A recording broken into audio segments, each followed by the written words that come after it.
She did so good, and it's like I can just tell on the court her energy when she's talking, and she's, coming over to me saying, should we run this, or can we do this, and this is open. And so I knew that she at that point was really, really engaged in the game, and she really wanted to win. And not that she doesn't want to win every game, but I could just tell absolutely that she was dialed in completely and just wanted to get this one. So we do watch film, and the commentators at Youngstown made a few comments about, Brandy Brown, who obviously a terrible thing for her to go down.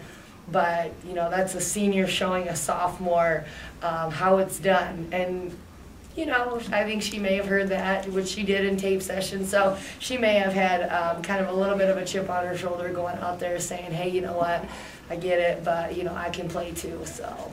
Talk a little more about Brandy Brown. She's a big key for them. She goes down at the 7:27 mark of the first half. What changes offensively or just overall for you guys in your plan of attack? You know what, they switch everything. So I mean, it was still our attack to set a few ball screens, but I mean, obviously we want to pound it inside at that point because they just.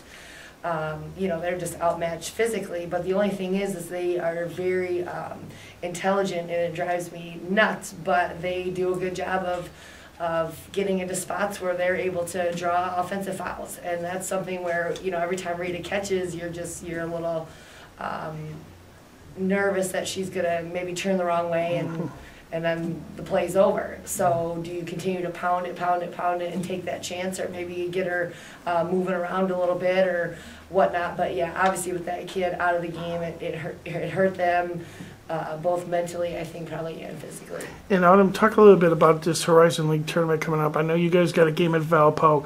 How is this team prepared now for this second season? You know what? I guess only time will tell. I mean, I'm very disappointed with our turnovers and just our management at the end of the game, and I'll take the blame for that. But I mean, just kind of errant passes, and obviously everyone knows we're trying to go inside at some point, and other players need to recognize angles. I mean, didn't you go to geometry class? That's what, if they're playing her this way, this is where you got to go to get the angle to get it in. And so, I mean, those are things we all work on, but I know that in games it's a different story sometimes. But the turnovers, we got to clean that up, and we got to obviously do a better job at the free throw line. But hey, we are a team that if we play clicking on all cylinders, I feel like we can be competitive. If we decide not to show up, then we're going to get beat, and probably beat pretty bad.